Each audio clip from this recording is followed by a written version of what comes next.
Transaction features in Neat also include several automation features that help you to automate or streamline some of your financial management tasks. So, a best practice is logging in and taking a look at all of your files or all your transactions for a given period of time. And one of the features that really helps you with that is our vendor and category mapping feature, because it provides you with this ability to map vendors and categories so that your transactions will be automatically categorized with your preferred expense category. So just like in your file cabinet, in your Neat file cabinet, it's a best practice to categorize all of your files. It's also a best practice to categorize all your transactions, to apply a expense category to it. Through adding expense categories to your transactions, you can stay organized and you can also learn valuable insights about your transaction data. And vendor mapping helps you with this step, like I said, by allowing you to assign specific categories to specific vendors. So then when any new transactions are streamed in with that matching vendor, your category here is automatically updated for you to your preferred and mapped expense category. So let's go through vendor mapping a little bit now. I'm going to show you how you can access it and how you can map categories and vendors together. So how do you access vendor mapping? There's a couple ways you can access it. You can access it directly through a transaction. So this is a transaction that was streamed into Neat. This is the raw data that came from my financial institution. Now, this is a demo account that I'm using, and so the description is very simple. Your descriptions won't look like my description. Your description will have a lot more details in them. But for demonstration purposes, this is very simple. So you can access your categories and map your vendors through the transaction itself by clicking on the category dropdown and clicking this little edit button. When you click on the category dropdown, you can see the list of all of the available categories that you have enabled that you can select from. And if you click this little pencil icon, it opens up your categories. And as you can see, you can switch over to map vendors to start mapping your vendors to your categories. So categories and vendors are very connected in the transaction section of Neat. If you're not viewing a transaction, though, you can also access categories and mapping your vendors directly from the options here as well. If you click on your name up at the top right-hand corner, you can also access your vendors and categories through these two buttons here. So if I click my categories, I can access both of those things, back and forth. So the categories that you see in transactions are not the same categories that you'll see in your file cabinet, though there's nothing stopping you from recreating all of the same categories that are in your files in your transactions. I'm just clarifying that if you create categories in transactions, those categories won't flow through to your files. You'd have to create them in both spots.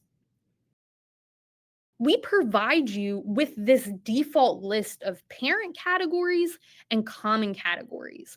And we came up with this list of parent and common categories after speaking with dozens of experienced bookkeepers. They helped us to identify the top most commonly used expense categories when it comes to, categorizing expenses for both business and personal needs. But you can also add any custom categories that you want to this list as well. So if there's categories in your parent or common categories list that you don't see that you want, you can just go in and you can add a custom category, as many custom categories as you'd like. One thing you'll notice about categories in transactions is that the parent categories cannot be edited or changed in any way. And that is because these parent categories are really more like category buckets or like high-level category groups that help you organize your other common or custom categories. However, you'll notice you can activate and deactivate any common or custom categories you'd like simply by placing a check mark next to a category you want to activate, or removing a check mark from a category that you no longer want to see in your category list when you click that My Categories dropdown. So you can, make changes to all the common and the custom categories. The parent categories you cannot change at this point. So that's what you have here in categories. Then you also have your vendors on the other side of things. And you can actually proactively add vendors to your vendor list and proactively map them to a category. This is helpful if like maybe I made a purchase today for a vendor that I know is not already in my account. Before that transaction hits Neat, I could add that vendor and I could add or map a category for that vendor. So when that transaction streams in, it'll automatically categorize. So you can be proactive about adding vendors and mapping categories to those vendors as well. To map your vendors to categories, it's really, really simple. You would come into this map category section and depending on what you're doing, if it's the first time you're mapping vendors, you might just want to go through your list of vendors and turn off vendors that you're not interested in tracking, and then go through the list and map categories to each of those vendors. So, for example, I have this Bolero vendor, which is a bowling alley, is not mapped to a category currently. I can go in and I can click the select a category drop down and I can, look through this list of categories that I have, or I could just type in the category that I want to find. So in this instant, I'm going to enter it in as a non-business entertainment expense. And you'll see Need is saving that. And now, anytime that a new transaction from Bolero comes in, Neat will automatically update the category for Bolero to entertainment from general retail or any other category it thinks that might be associated with that vendor. So let me show you an example. For example, we have like I have this AMC Theaters vendor here mapped to entertainment currently. Let's close my vendors and we'll open this Target receipt that I have. We're going to use this receipt a bunch today. Let's say, for example, right now we can see the vendor's Target and the category is general merchandise. If I change this to AMC Theaters, what's going to happen is immediately my category is going to update to entertainment. And that's because my AMC Theater vendor is mapped to the category entertainment.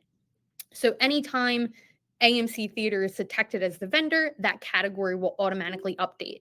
And vice versa, if I were to change this back to Target, it's going to change this back to general merchandise because that is the expense category that I have mapped to my Target vendor.